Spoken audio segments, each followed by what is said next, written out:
जम के चलाया है, आज तक इसको चला रहे हैं, आज तक इसको याद करके इससे यहाँ आके सबसे पहले बहुत बहुत आप लोगों का धन्यवाद देना चाहती हूँ। सबसे पहले तो कि आपने मुझे यहाँ बुलाया, आप सबके सामने यहाँ आने का जो सौभाग्य, जो एक ये ऑनर, एक बहुत मेरे लिए इज्जत की बात है कि मैं यहाँ आज आके आप लोगों के साथ में बात कर रही हूँ। तो आप लोगों का बहुत बहुत धन्यवाद यहाँ बुलाने के लिए सबसे पहले तो।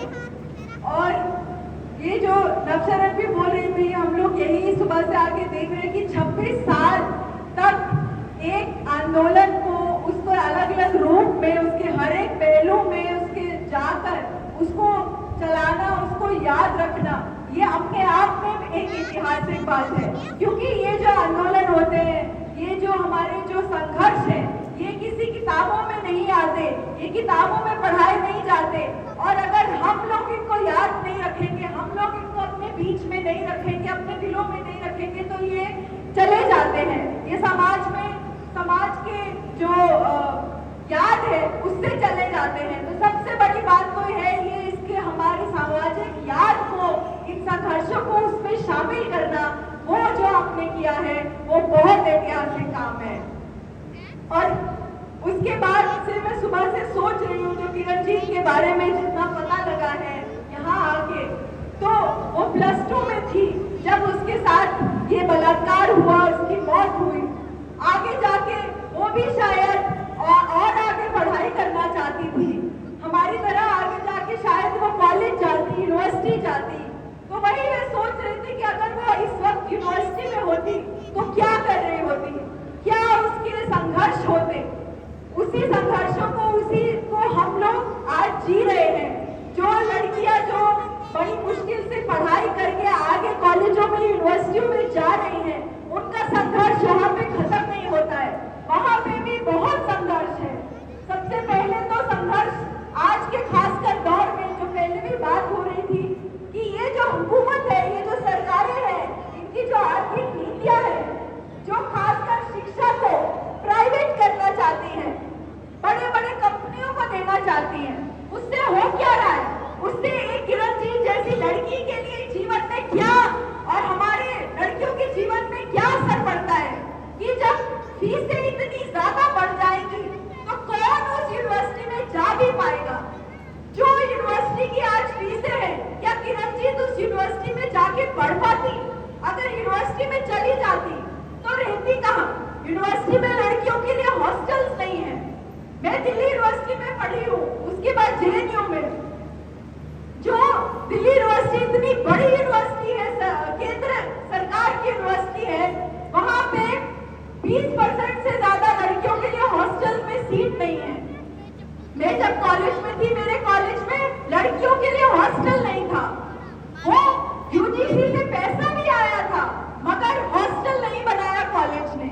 फिर ये बात करते हैं लड़कियों की सुरक्षा के, और सुरक्षा के लिए क्या करते हैं कि लड़कियों को जो भी, जहां पे भी वो रहती है, उनको उसमें बंद करके रखा जाए, क्योंकि लड़कियां बाहर निकलेंगी तो सुरक्षा कैसे होगी, और हमारी कोई जिम्मेदारी नहीं है।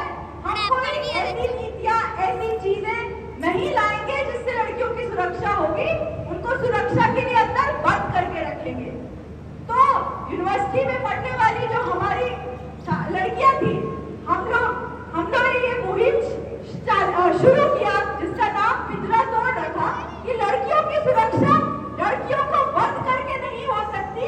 लड़कियां जब बाहर आएंगी, सड़कों पे आएंगी, पढ़ाई करेंगी, लाइब्रेरी जाएंगी, जब ज्यादा औरतें बाहर होंगी तभी तो लड़कियां सुरक्षित होंगी। अगर जो 2012 में निर्भया कांड आपने सुना होगा, जो ज्योति सिंह मेडिकल की पढ़ाई कर रही थी, वो उस बस में जो उसका बलात्कार हुआ, वो क्यों हो पाया? क्योंकि उस बस में और कोई लड़कियां, औरतें थी नहीं।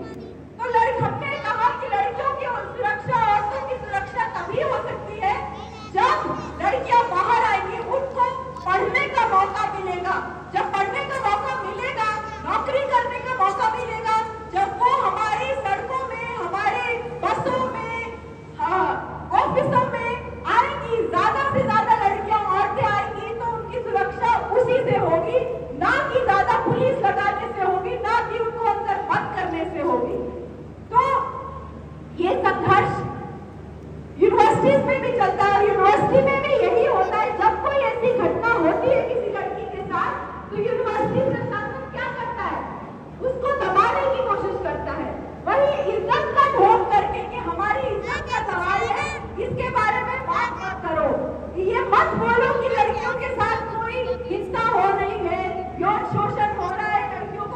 तकलीफ हो रही है ये मत बोलो, क्योंकि हमारी इज्जत का सवाल है।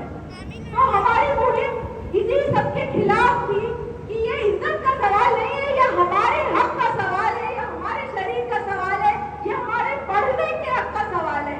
इन सब चीजों से हमारा जो रोजमर्रा की जिंदगी है, पढ़ाई है, लाइब्रेरी जाना है, नौकरी करना है, ट्यूशन जाना है, हम वो नहीं कर पा रहे हैं। तो ये हमारे हक का सवाल है, ये हमारी जिंदगी का सवाल है, आपकी इज्जत का सवाल नहीं है। इस पे आपको कार्रवाई करनी होगी। और वो इसी तरीके से जैसे यहाँ से आंदोलन करके ये जो मुहिम चलाई गई, उसी तरीके से हमने भी यूनिवर्सिटियों में, कॉलेजेस में लड़कियों को इकट्ठा करके ये मुहिम शुरू की कि लड़कियों के लिए बहुत जरूरी है संगठित होकर इन सब मुद्दों पे बात करना, आगे आना। और ये सारी जो बातें हैं, जैसे एक तो सुरक्षा की बात है, दूसरी जो मैंने बात कही कि हमारी जो निजाम है वो किस तरीके की नीति ला रही है, वो ऐसी नीतियां ला रही है जहां पे सिर्फ जिनके पास पैसा है वही पढ़ाई कर पाएंगे। उसमें भी आपको पता है, अगर एक घर में 2 बच्चे हैं, एक लड़की है एक लड़का है, अगर एक ही को पढ़ाने का पैसा है तो किसको भेजा जाएगा? तो ये सीधा सीधा हमारी पढ़ाई के हक पे हमारी पढ़ाई के हक को छीनता है हमसे। ये सारी नीतियां जो इस ਜਿਉਂਦਾ ਰੱਖ ਸਕਿਆ। ਤਾਂ ਸਵਾਲ ਸੀ ਕਿ ਇਹ ਜਜ਼ਬੇ ਦੇ ਵਿੱਚ ਇੱਕ ਵੱਖਰਾ ਇਤਿਹਾਸ ਆ, ਇਤਿਹਾਸ ਦਾ ਇੱਕ ਵੱਖਰਾ ਸਿਲੇਬਸ ਸੀ, ਜਿਹੜਾ ਸਿਲੇਬਸ ਸਰਕਾਰਾਂ ਅਕਸਰ ਸਾਡੇ ਪਾਠਕ੍ਰਮ ਦੇ ਵਿੱਚੋਂ ਕੱਢ ਦਿੰਦੀਆਂ ਨੇ। ਉਸ ਸਿਲੇਬਸ ਨੂੰ ਅਸੀਂ ਆਪਣੇ ਜਜ਼ਬੇ ਦੇ ਵਿੱਚ ਜਮ੍ਹਾਂ ਕੀਤਾ। ਉਹ ਕਿਹੜਾ ਸਿਲੇਬਸ ਸੀ? ਉਹ ਸਿਲੇਬਸ ਦੇ ਨਾਇਕ ਕੌਣ ਸੀ? ਉਹ ਸਿਲੇਬਸ ਸੀ ਸਾਡੇ 4 ਸਾਹਿਬਜ਼ਾਦਿਆਂ ਦੀ ਸ਼ਹਾਦਤ ਦਾ ਸਿਲੇਬਸ ਸੀ। ਉਹ ਜਜ਼ਬਾ ਸੀ ਕੂਕਾ ਅੰਦੋਲਨ ਵਾਲਾ, ਉਹ ਜਜ਼ਬਾ ਸੀ ਗਦਰੀ ਗੁਲਾਬ ਕੌਰ ਸਾਡੀ ਭੈਣ ਵਾਲਾ, ਉਹ ਜਜ਼ਬਾ ਸੀ ਮਾਈ ਭਾਗੋ ਵਾਲਾ, ਉਹ ਜਜ਼ਬਾ ਸੀ ਸਾਡੀ ਮਾਂ ਗੁਜਰੀ ਵਾਲਾ, ਉਹ ਜਜ਼ਬਾ ਸੀ, ਉਹ ਸਿਲੇਬਸ ਸੀ ਚਾਚਾ ਜੀ ਸਿੰਘ ਪਗੜੀ ਸੰਭਾਲ ਜੱਟਾਂ ਵਾਲਾ। ਇਹ ਸਾਡਾ ਜਿਹੜਾ ਸਾਰਾ ਇਤਿਹਾਸ ਸੀ, ਜਿਹੜਾ ਸਾਡਾ ਪਾਠਕ੍ਰਮ ਸੀ, ਇਹ ਸਿਲੇਬਸ ਨੂੰ ਅਸੀਂ 1.5 ਸਾਲ ਕਿਸਾਨੀ ਜਿਹੜੇ ਧਰਨੇ ਚੱਲ ਰਹੇ ਸੀ, ਵੱਖ-ਵੱਖ ਥਾਵਾਂ ਦੇ ਉੱਤੇ ਚੱਲ ਰਹੇ ਸੀ, ਉਹਦੇ ਵਿੱਚ ਵੀ ਕਰਵਾਇਆ। ਤੇ ਜਦੋਂ ਸਾਡੀ ਇਸ ਲੜਾਈ ਦੇ ਵੱਖ-ਵੱਖ ਪੜਾਅ ਆਏ, ਜਿਹੜਾ ਸਾਨੂੰ ਸਵਾਲ ਪੁੱਛਿਆ ਗਿਆ ਕਿ ਇਸ ਘੋੜ ਦੇ ਵਿੱਚ ਜਿਹੜੇ ਵੱਖ-ਵੱਖ ਪੜਾਅ ਆਏ ਨੇ ਉਹਨਾਂ ਨੂੰ ਤੁਸੀਂ ਕਾਇਮ ਕਿਵੇਂ ਰੱਖਿਆ? ਇਹੀ ਸਾਡਾ ਜਜ਼ਬਾ, ਇਹੀ ਸਾਡੀ ਵਿਚਾਰਧਾਰਾ, ਇਹੀ ਸਾਡੀ ਰਾਜਨੀਤੀ। ਬਰਨਾਲੇ ਜੇਲ੍ਹ ਦੇ ਅੱਗੇ ਵੀ ਸਾਡਾ ਇਹੀ ਇਤਿਹਾਸ ਤੇ ਇਹੀ ਜਜ਼ਬਾ ਸੀ। ਤੇ ਜਦੋਂ ਅਸੀਂ ਇਸ ਸੰਘਰਸ਼ ਦੀਆਂ ਵੱਖ-ਵੱਖ ਪੜਾਵਾਂ ਦੀਆਂ ਗੱਲਾਂ ਕਰਦੇ ਹਾਂ ਕਿ ਕਿਹੜੀਆਂ-ਕਿਹੜੀਆਂ ਚੁਣੌਤੀਆਂ ਆਈਆਂ, ਚੁਣੌਤੀਆਂ ਦੀ ਗੱਲ ਜੇ ਕਰੀਏ, ਅਸੀਂ ਆਪਣੇ ਆਗੂ ਉਹ ਭਰਾ ਗਵਾਏ ਨੇ। ਅਸੀਂ ਮਾਸਟਰ ਭਗਵੰਤ ਸਿੰਘ ਵਰਗਾ ਆਪਦਾ ਜੀਵਨ ਸਾਥੀ ਗਵਾਇਆ, ਲੇਕਿਨ ਅਸੀਂ ਆਪਣੇ ਹੰਝੂਆਂ ਨੂੰ ਇੱਕ ਵੱਡੇ ਅੰਗਾਰਾਂ ਦੇ ਵਿੱਚ ਤਬਦੀਲ ਕੀਤਾ। ਬਰਨਾਲੇ ਦੀ ਉਹ ਜਿਹੜੀ ਧਰਤੀ ਜਿਹਨੂੰ ਘਾਹ ਕਿਹਾ ਜਾਂਦਾ, ਉਸ ਘਰ ਨੂੰ ਹਰਿਆ ਭਰਿਆ ਰੱਖਿਆ।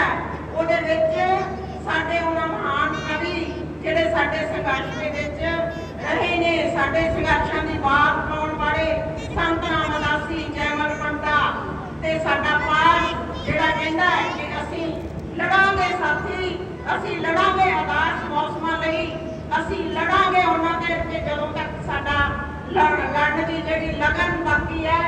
ਉਹਨਾਂ ਜਜ਼ਬਿਆਂ ਦੇ ਵਿੱਚ ਸਾਨੂੰ ਮਜ਼ਬੂਤੀ ਮਿਲੀ ਆ, ਉਹਨਾਂ ਜਜ਼ਬਿਆਂ ਨੇ ਸਾਨੂੰ ਉਹੋ ਜਿਹਾ ਹੌਸਲਾ ਦਿੱਤਾ ਹੈ। ਹੁਣ ਵੀ ਜਦੋਂ ਅਸੀਂ ਇੱਕ ਦਿਨ ਗਏ ਆ ਕਿਰਨਜੀਤ ਦੀ ਮੰਮੀ ਨੂੰ ਮਿਲਣ ਗਏ ਆ, ਸਾਡੇ ਵੀਰ ਦਰਸ਼ਕ ਸਿੰਘ ਦੀ ਸਿਹਤ ਨਹੀਂ ਸੀ ਠੀਕ, ਅਸੀਂ ਉਹਦਾ ਪਤਾ ਲੈਣ ਗਏ ਆ, ਤਾਂ ਜਿਵੇਂ ਇੱਕ ਮਾਂ ਉਹਦੀਆਂ ਨਿਸ਼ਾਨੀਆਂ ਸਾਨੂੰ ਦਿਖਾਉਂਦੀ ਹੈ ਜਿਹੜੀਆਂ ਅਸੀਂ ਪਹਿਲੀ ਵਾਰੀ ਦੇਖਿਆ ਕਿ ਉਸ ਬੱਚੀ ਦੇ ਹੱਥਾਂ ਦੀਆਂ ਕੱਟੀਆਂ ਹੋਈਆਂ ਚਾਦਰਾਂ ਜਦੋਂ ਗੱਲ ਕਰਦੀ ਹੈ, ਮਾਂ ਆਪਣੀ ਆਮਦਨ ਦੀ ਗੱਲ ਕਰਦੀ ਹੈ ਕਿ ਮੇਰੀ ਧੀ ਜਿੱਥੇ ਪੜ੍ਹਾਈ ਦੇ ਵਿੱਚ ਇੰਨੀ ਵਧੀਆ ਸੀ, ਜਿੱਥੇ ਉਹਦੇ ਵਿਚਾਰ ਇੰਨੇ ਸੱਚੇ ਸੁੱਚੇ ਸੀ, ਜਿੱਥੇ ਉਹਦੀ ਦਲੇਰੀ ਇੰਨੀ ਤਕੜੀ ਸੀ, ਉੱਥੇ ਉਹਨੂੰ ਕੁੜੀਆਂ ਵਾਲੇ ਉਹ ਸਾਰੇ ਕੰਮ ਕੀਤੇ ਆਉਂਦੇ ਸੀ। ਤੇ ਉਹਨੇ ਉਹ ਚਾਦਰਾਂ ਜਦੋਂ ਮੰਜੇ ਦੇ ਉੱਤੇ ਵਿਛਾ ਕੇ ਸਾਨੂੰ ਉਹਦੇ ਹੱਥਾਂ ਦਾ ਹੁਨਰ ਦਿਖਾਇਆ ਤਾਂ ਇੱਕ ਮਾਂ ਦੀ ਪੀੜ ਉਹੀ ਸਮਝ ਸਕਦੀ ਹੈ ਬਣਦੀ ਹੁੰਦੀ ਤਾਂ ਅੱਜ ਉਹਦੇ ਬੱਚੇ ਕਿੱਡੇ ਕਿੱਡੇ ਹੋਏ ਸੀ।